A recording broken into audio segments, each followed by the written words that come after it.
डांगोरा लखो करवेची आणि का अवतारा एका तुझवंतुणी श्री चक्रधरा आणे राया सर्वज्ञ श्री चक्रधर सबसे पहले मैं भगवान सर्वज्ञ श्री चक्रधर स्वामी जी को दंडवत प्रणाम करता हूँ और मेरे गुरुवर्य आदरणीय श्री जाधववाड़ के बाबा जी को दंडवत करता हूँ। वैसे ही आज के कार्यक्रम के अध्यक्ष श्री कारंजीकर बाबा जी, परम पूज्य श्री शिवलिकर बाबा जी, परम पूज्य श्री राहेरकर बाबा जी और मंच पे जो भी संत महंत बैठे हैं, हर एक के नाम तो मेरे को मालूम नहीं और समय में हो जाएगा।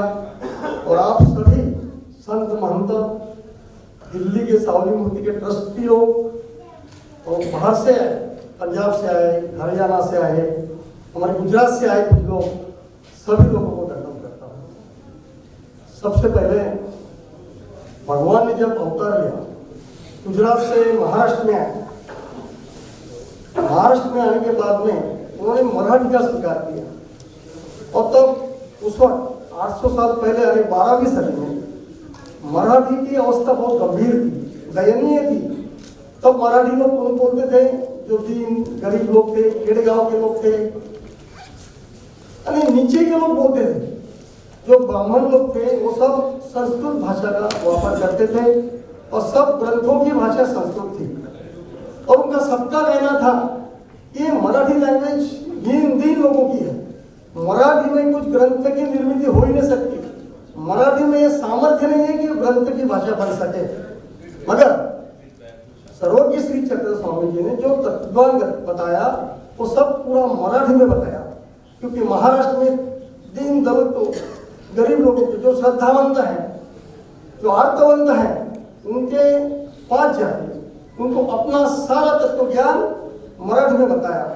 और बाद में जब ग्रंथ निर्मित का समय आ गया तो महिम भट्ट जी ने ये बताया कि भाई मराठी में ग्रंथ निर्मित हो सकती है और जो भी ग्रंथ उस वक्त है सबसे अपना ये ग्रंथ आगे रहा है, लीला चरित्र। और लीला चरित्र लिखने के बाद में अपने महानुभाव पंडितों ने 6,500 ग्रंथों की निर्मित की है। जो भाषा बोलते थे सब पंडित लोग की मराठी में सामर्थ्य नहीं है, ग्रंथों की भाषा बन ही नहीं सकती मराठी, तो उस भाषा में 6,500 ग्रंथों की निर्मित की है, जो आज पूरे वर्ल्ड में एक भी पंथ के पास इतना लिटरेचर नहीं है। और उसकी वैरायटी है, काव्य है, गद्य है, ग्रंथ है, भाष्य है, अलग अलग वैरायटी अपने महानुभाव पंडितों ने तैयार की है। उस वक्त उसके बाद में मैं थोड़ा 2-3 विषय को टच करता हूँ प्रास्ताविक में। जब उस वक्त जो भी समस्याएं थी वो समस्या हल करने का शुभारंभ भगवान सर्वज्ञ श्री चक्रधर स्वामी ने किया है। सबसे पहला जाति भेद का निर्मूलन किया है। तब 12वीं सदी में जाति भेद बहुत तगड़ा पकड़ा था, कोई ऊंचे लोग, कोई नीचे लोग, ये सब चलता था वहाँ पे। कोई ब्राह्मण है तो ऊंचे है, दीन दलित है तो नीचे है। भगवान जी ने कहा नहीं भाई ये जाति भेद मत मानो, सब जीव समान है, एक ही है। और खाली बताया नहीं तो करके बताया। और किसको बताया भगवान ने? जो लोग जाति भेद मानते थे, देखो ये डिफरेंस है, फर्क है, बाकी समाज धारकों ने भी ये काम किया बाद में, अभी भी चालू है। मगर भगवान सर्वज्ञ श्री चक्रधर स्वामी जी ने जो ब्राह्मण लोग थे जो मानते थे, जाति भेद मानते थे, उनको बताया कि जाति भेद मानो मत। अभी के जो समाज सुधारक है उनको बता रहे हैं कि जो मानते नहीं सर्वसामान्य लोग, उनको बता रहे कि भाई जाति भेद मत मानो। ये फर्क है, डिफरेंस है, बहुत इंपॉर्टेंट डिफरेंस है। और खाली बताया नहीं तो करके बताया, इम्प्लीमेंट किया। भगवान ने जो जो तत्व ज्ञान बताया वो इम्प्लीमेंट किया। कोई मांग समाज का आदमी, जो नीचे जात का आदमी भगवान को मिलने आया, उसने अपने साथ में लड्डू लाए थे और भगवान के सामने सब ब्राह्मण शिष्य थे। और भगवान के सामने भगवान को जो भी शिष्य मिले सर्वज्ञ को, सादे सुधे ब्राह्मण नहीं मिले, सब वेदों के, शास्त्रों के, उपनिषदों के पंडित थे। ऐसे सब विद्वान पंडित, ज्ञानी पंडित भगवान जी के शिष्य बन गए।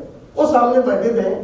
भगवान जी ने वो माखन का लाडू तो खुद स्वीकार किया और अपने सभी ब्राह्मण शिष्यों को प्रसाद करके बांटा कि कोई भी हिचकिचाया नहीं, सबने बड़े प्यार से खाया भगवान ने दिया हुआ प्रसाद। एक कितनी बड़ी घटना है, कितनी बड़ी क्रांति है कि एक दलित आदमी ने लाया हुआ लड्डू भगवान ने अपने सभी ब्राह्मण शिष्यों को, वेदोक्त विद्वान पंडित सभी शिष्यों को प्रसाद करके दिया। उसका शुभारंभ भगवान ने किया है। कितनी बड़ी घटना है, मगर इतिहास उसकी नोट लेता ही नहीं। उसके बाद में जी रुद्रपुर आए, अभी उसकी पार्श्वभूमि में नहीं पता था, वो बहुत बड़ा समय लगेगा उसको। जब रुद्रपुर आए, रुद्रपुर आने के बाद में उन्होंने मातंग समाज के आदमी उसको पूछा कि भाई श्री गुरु बाबा जी कहाँ गए। उन्होंने इतना ही बताया कि इधर गए, बस इतना बताया। वो बताने के बाद में भगवान ने वो मातंग अपना महिम भट्ट जी ने वो मातंग समाज के आदमी को रोड पे, पहले सड़कें नहीं थी, वो मिट्टी के रोड में साक्षात दंडोत डाल दिया। देखो, एक उच्च कुलस्थ ब्राह्मण आदमी ने एक दलित आदमी को किया हुआ एक पहला दंडोत है। कहाँ इतिहास की नोट ले रहा है, कितनी बड़ी घटना है। इतने बड़े आदमी हैं जो उच्च कुलस्थ ब्राह्मण तो थे मगर विद्वान ज्ञानी पंडित थे, उनके जैसे पूरे महाराष्ट्र में पंडित नहीं थे। वो आदमी एक मातंग आदमी को पूरे सड़क पे दंडोत डाल रहा है। ये कितनी बड़ी घटना है, कितना बड़ा भगवान जी का ये संदेश है। अपन इम्प्लीमेंट करते, अपन आज भी इम्प्लीमेंट करते। आज भी महानुभाव पंथ में अपन जाति भेद मानते नहीं, सब एक है, सब समान है। खाने पीने के बारे में हम पंगत एक ही साथ में बैठते सब लोग। इस संदेशा पूरे वर्ल्ड में जाता है और ये भगवान जी का संदेशा भारत में तो पूरे वर्ल्ड में जा रहा है कि भाई नहीं, वर्ल्ड में भी पढ़ाई हो रही है, अपने विद्यापीठों में पढ़ाई हो रही है। अभी देखो मराठी, जो मराठी दिन जरूरत की बोलते थे उसमें लायकी नहीं, सामर्थ्य नहीं है मराठी में। आज रुद्रपुर में वो मराठी का विद्यापीठ बन रहा है। नागपुर महानुभाव मंडल ने इसका पहले वातावरण निर्मित की थी कि भाई ये रुद्रपुर में मराठी का विद्यापीठ होना चाहिए। अभी उसके बाद में अपने कारंजीकर बाबा जी ने उसका बहुत पाठपुराव करके उसको रुद्रपुर में लाके दिया। कारंजीकर बाबा जी को जाता है, बहुत मेहनत किया उन्होंने कारंजीकर बाबा जी। तो अभी देखो मराठी का विद्यापीठ हो गया। जो मराठी में ग्रंथ की निर्मित नहीं हो सकती थी, बोले उसका विद्यापीठ होगा। एक इतनी बड़ी घटना है मानव समाज के लिए, पूरे वर्ल्ड में, बाकी पूरे पंथों के लिए कितनी बड़ी घटना है। और इतना ही नहीं तो ये मराठी अपने महाराष्ट्र के राज सिंहासन बैठने का पूरा श्रेय महानुभाव को जाता है। क्यों कि तब मराठी बोलती नहीं थी, जब ग्रंथ निर्मित हो गई तब सब मराठी चलने लगी और महाराष्ट्र की आज प्रमाण भाषा, धर्म भाषा, देववाणी मराठी हो गई है। ये सब श्रेय पूरा महानुभाव को जाता है। ये कितने लोग बताते हैं नहीं भाई मराठी हमारी है, पुना मराठी का माहिर घर है, पुना। अब वैसा नहीं है, मराठी का इतिहास कुछ अलग ही है, लोग बताते नहीं। तीसरा काम भगवान जी ने बहुत बड़ा किया, इस स्त्रियों की परिस्थिति 12वीं सदी में बहुत गंभीर की हालत थी। स्त्री यानी बोलकर घर में काम करने वाली बाई यानी स्त्री, बस इतना ही उसकी डेफिनेशन थी। बर्तन भाजो, खाना पकाओ, सब घर का काम करो, एक उपभोग की वस्तु करके स्त्रियों को यूज किया जाता था। बाहर आने का उनको अधिकार नहीं था, मंदिर में जाने का अधिकार नहीं था, प्रसाद खाने का अधिकार नहीं था, भक्ति करने का अधिकार नहीं था, और मोक्ष का तो अधिकार बहुत दूर है। ऐसी हालत उस वक्त 12वीं सदी में 800 साल पहले अपने स्त्रियों की थी। वो महाराष्ट्र की जो साहित्यिक लेडी रहती ना, साहित्यिक स्त्री, डॉक्टर हो गई, पीएचडी हो गई, वो बोलते हैं भाषण में कि आज हम यहाँ पे जो आ रहे हैं, भाषण दे रहे हैं, ये भगवान सरोज श्री चक्रधर स्वामी की कृपा है। आज यहाँ पे जो भी महिलाएं बैठे हैं वो स्वामी जी की कृपा से बैठे हैं। ये तो बड़ी हालत गंभीर थी। और उधर अच्छा है, भगवान ने पता नहीं करके बताया।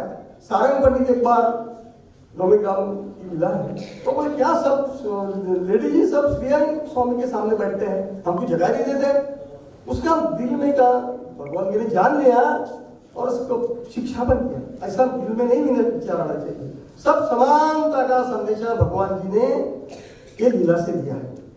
आज मैं आपको ये श्री चक्रधर अवतार दिन महोत्सव के निमित्त से एक संदेश देना चाहता हूँ कि जो आप घर घर में लेके जा सकते, आपके लिए, सबके लिए, साधु संतों के लिए नहीं, वो तो उनको पढ़ लिया पूरा उन्होंने। भगवान 12वीं सदी की कैसी अवस्था थी, शादी लोग लड़का लड़की की शादी 10-12 साल में करते थे। लड़का 12-13 साल का था और लड़की 5-6 साल की, 7 साल की लड़की। शादी होने के बाद में वो लड़की मायके रहती थी, ससुराल नहीं जाती थी वो। और जब 12-13 साल की होती थी तब ससुराल जाती थी। और जब मायके रहती थी शादी होने के बाद में, अगर उसका पति उधर गुजर गया, मृत्यु हो गई उसकी, तो उसको बोलते थे बाल विधवा। तो एक ब्राह्मण था, डोमेग्राम के पास ही है जो गाँव करके, वो ब्राह्मण के एक लड़की थी, उसका विधवा हो गई, यानी पति चला गया शादी होने के बाद में। दूसरी लड़की उसको वो भी विधवा हो गई। ऐसी 5 लड़कियां वो ब्राह्मण आदमी को दी, 5 लड़कियां विधवा हो गई। बोलो कैसा लगता होगा ब्राह्मण को? अपनी एक भी लड़की अगर विधवा होती है, विडो होती है, तो कितना बुरा लगता है। सब माँ बाप बच्चे भाई लोगों को कितना बुरा कि हमारी लड़की घर आके बैठी है, क्या करे, कितना बुरा लगता है। और उस ब्राह्मण को 5 लड़कियां विधवा होने के बाद में बेचारा कितना दुखी हुआ होगा, रोता था। कोई उसको समझाने नहीं जाते थे गांव के लोग कि भाई तेरी लड़की अब सब विधवा हो गई, हम तेरे यहाँ सांत्वन करने आ गए हैं। कोई नहीं आते थे, बल्कि वो जब बाहर निकलता था लोग उसको चिढ़ाते, अरे पंचरंगा आया, और जाने के बाद पंचरंगा गया। उसको बहुत बुरा लगता था कि मेरे को देखो, मेरे 5 लड़कियां विधवा हो गई और लोग मेरे को चिढ़ा रहे हैं, दुखा रहे हैं। बहुत दुखी था, रोता था बेचारा। उसको पता चल गया, किसने बताया कि भाई ऐसे ऐसे स्वामी जी महाराज सर्वज्ञ आए हैं, तो भगवान है, ईश्वर के अवतार है, उनकी जाकर मिलो। बड़ी खुशी हो गई, चलो किसने तुम्हें संदेश दे दिया।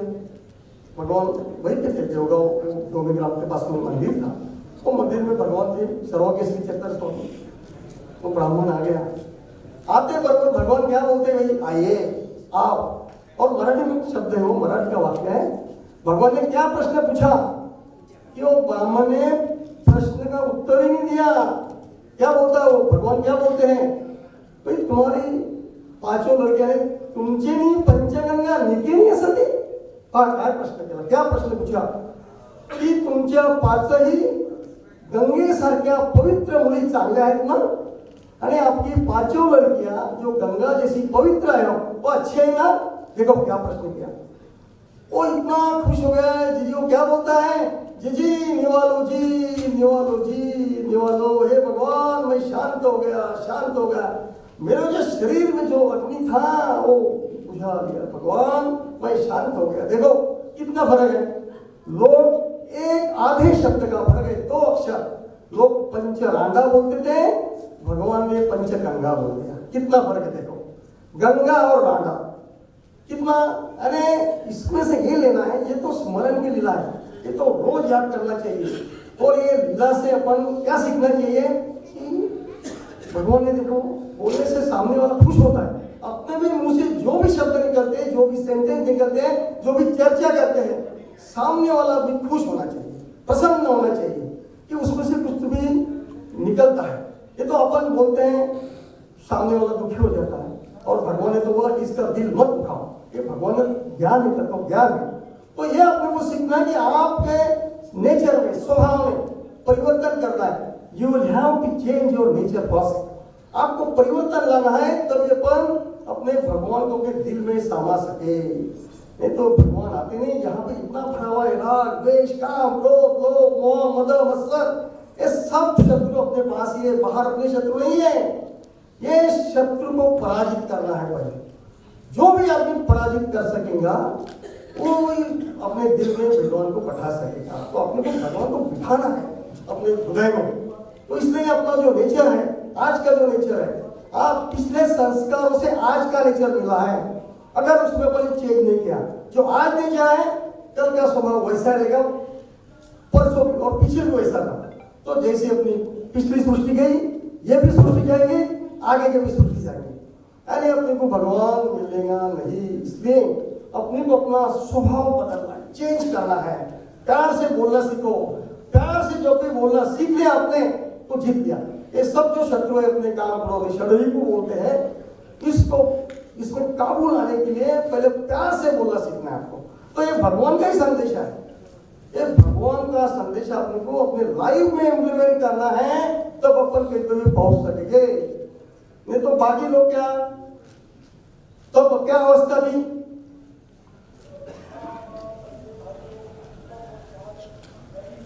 12वीं सदी में क्या अवस्था थी, सब लोग किसी की भी भक्ति करते थे, उसमें समाधान होते थे, कोई मालूम नहीं था, ना मंजिल है ना मंजिल का पता है, जिंदगी एक रास्ता ही रास्ता है, बस भक्ति कर रहे किसकी कर रहे, उसका फल क्या है कोई मालूम नहीं। मगर जय कृष्ण समाज के लोग हैं, महानुभाव पंथ के लोग हैं, भगवान ने बताया कि भाई भक्ति तो करो मगर ज्ञान युक्त श्रद्धा के साथ भक्ति करो। बाकी लोग श्रद्धा से भक्ति करते हैं, अपन ज्ञान युक्त श्रद्धा के साथ भक्ति करते हैं, उसकी फल मालूम रहता है। अरे मंजिल मिले या न मिले मुझे उसका गम नहीं, मगर मंजिल के जुस्तजू में मेरा कारवा तो है, अपन सही रास्ते से चल रही अपने को पता है। तो इसलिए अपन भगवान जी ने जो अपने को बताया है, नहीं तो ये जिंदगी बहुत बेकार है, सब चलते रही बोलते हैं कि अजीब सी जिंदगी है, अजीब सा रास्ता है, पूरी जिंदगी जीना पड़ता है एक दिन मरने के लिए।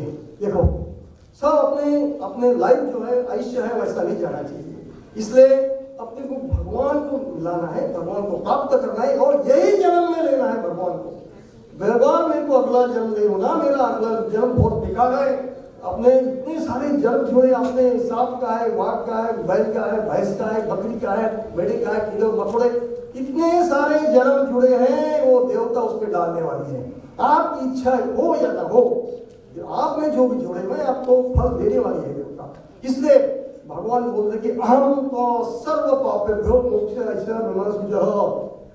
मेरी भक्ति कर अर्जुना, मैं तेरे सभी पापों को नष्ट कर दूंगा, और वही काम भगवान ने किया। देखो अपन कितने भाग्यवान लोग हैं, क्या भगवान बोलते हैं कि अपि चेतसि पापेभ्यः सर्वेभ्यः पापकृतम्, बस 2 मिनट में एक ही श्लोक बताता हूं, अपि चेतसि पापेभ्यः सर्वेभ्यः पापकृतम्। अरे हे अर्जुन, तू कितना भी पापी होगा, पापिये का राजा भी होगा, अगर तू मेरी भक्ति करेगा तो ये पाप रूपी समुद्र से, ये ज्ञान रूपी नौका से तेरा उद्धार हो जाएगा। अर्जुन कहाँ पापी था, कहाँ पापियों का राजा था? अरे वो तो बोलता था कि मैं युद्ध नहीं कर सकता, ये मेरे भीष्माचार्य है, द्रोणाचार्य गुरु है, इनको मार के मैं राज्य करूं, it is not possible for me भगवान, मैं माधुकरी मांगूंगा, भिक्षा मांगूंगा, अपना जीवन चला लूंगा, मगर इनको मार के मैं राज्य का उपभोग नहीं दे सकता भगवान। देखो, और वो पापी हो सकता है, पापियों का राजा हो सकता है, मगर श्लोक तो बताया, फिर किसके लिए बताया श्लोक? किसके? मैं प्रामाणिकता से बताता हूं, ये श्लोक मेरे लिए बताया कि मैं बहुत पापी हूं, इस सृष्टि का, इस ब्रह्मांड का मेरे जैसा कोई पापी नहीं, इसलिए भगवान ने मेरे लिए श्लोक बताया है। अभी तो भी मैंने सुधर जाना। तो अभी जो भी मैं बात कर रहा हूँ, आपसे चर्चा की हूँ, मेरे से ये सब संत गुरु के सामने मेरी कुछ अधिकृति होंगी तो मैं माफी चाहता हूँ और मेरे दोष पूरे करता हूँ। आप सबको धन्यवाद देता हूँ।